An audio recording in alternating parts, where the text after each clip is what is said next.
Hi there YouTube, it's John McCann at TechRadar and I've got the Samsung Galaxy S7, Samsung's latest flagship phone. I've been spending several days with it already and I'm going to take you through our full review. It's got the same size 5.1 inch QHD display as the S6, so in terms of size and resolution it's the same as its predecessor, but Samsung has made improvements. The brightness is increased, the contrast is better, and overall it gives you a much better experience. Hold it side by the S6 and yes, there's not a huge amount of difference, but Samsung has stepped things up so your eyes are in for even more of a treat. Moving inside the handset, and we've got a couple of variants actually of the S7. One variant has the Exynos 8890 processor, which is a Samsung built chip, whereas another version, which is available in North America, comes with the Snapdragon 820. Now, there is a slight performance difference if you run benchmarks on them, but day-to-day experiences means you won't really notice much different. You've still got a very powerful handset in your hand. Both variants come with 4 GB of RAM, so there's plenty going on under the hood. Samsung's excellent fingerprint scanner returns beneath the physical home key, and if you turn the screen off, Samsung's new feature is it's always on display. Now, this only zaps less than 1% per hour, and from my time with the handset, it doesn't actually affect total battery life too much. So actually, it's a rather nice feature to have. And you can see it's showing your time, your date, your battery life, and you can have a nice little colour background behind it, but there are a couple of other options if you want to change it up. So at the moment, I've got the clock content to show, but you can change that to a calendar or just an image, although the image is a bit odd because you only get 3 set ones that Samsung have created. None of them are particularly enticing and they take up the whole screen rather than the other two, which only take up a portion of the screen, so they'll be more power intensive and thus a little pointless. Another disappointment is the calendar setting. It shows you the whole month, but it doesn't tell you any appointments on any particular days, so actually it gives you very little in terms of visuals.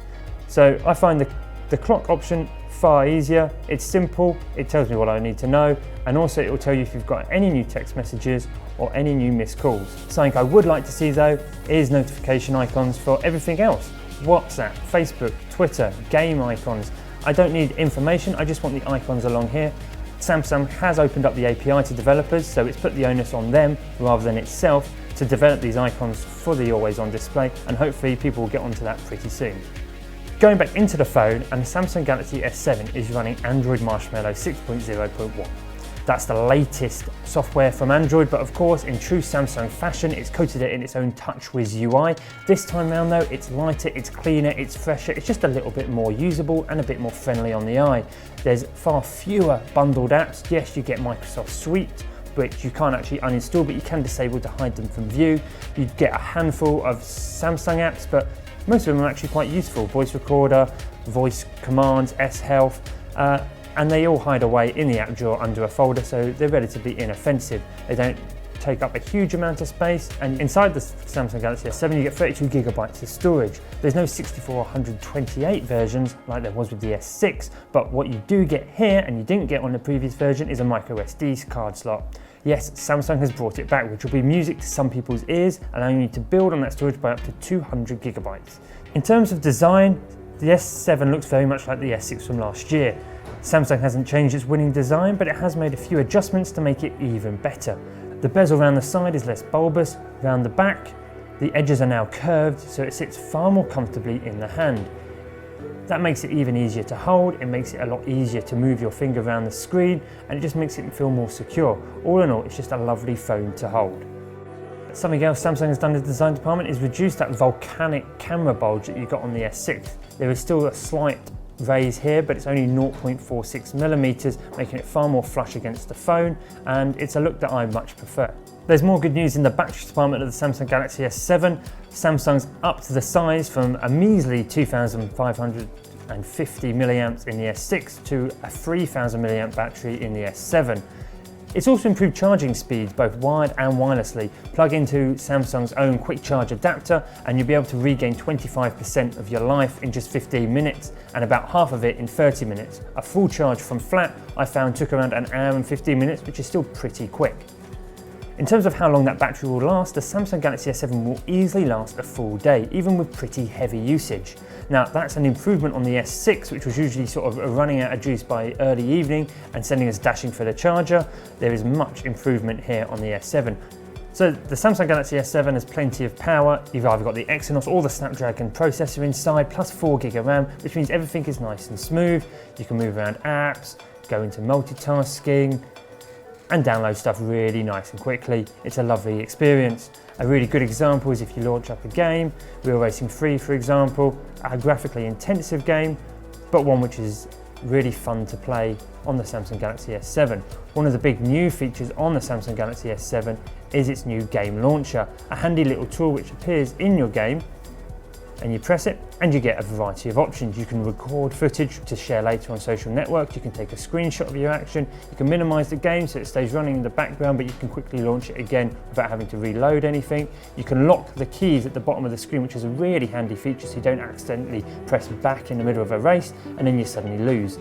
And the top one is also really handy. No alerts during the game, so you don't get a big notification bar come down over the gameplay area and potentially ruin something that you're playing on. It's a lovely little feature. You can turn it off if you find it all a bit annoying, but it's one of the big things that Samsung's pushing for the phone, and it is very nice. The last big feature of the Samsung Galaxy S7 is its camera. Now, it's following the footsteps of an excellent snapper from the Samsung Galaxy S6, a camera we branded best in the market, so it's got a lot of work to do. And first up, it's reduced the megapixels from 16 to 12, which may seem like a bit of a misstep, but actually there is a good reason behind it. Samsung's kept the sensor size the same while reducing the number of pixels, which means each individual pixel is now bigger, allowing in more light. That in turn allows for far better low light photography, and I can tell you it really does work. Loading up the camera app, and it's a pretty basic affair from first looks, but in true Samsung fashion there are plenty of modes to play with.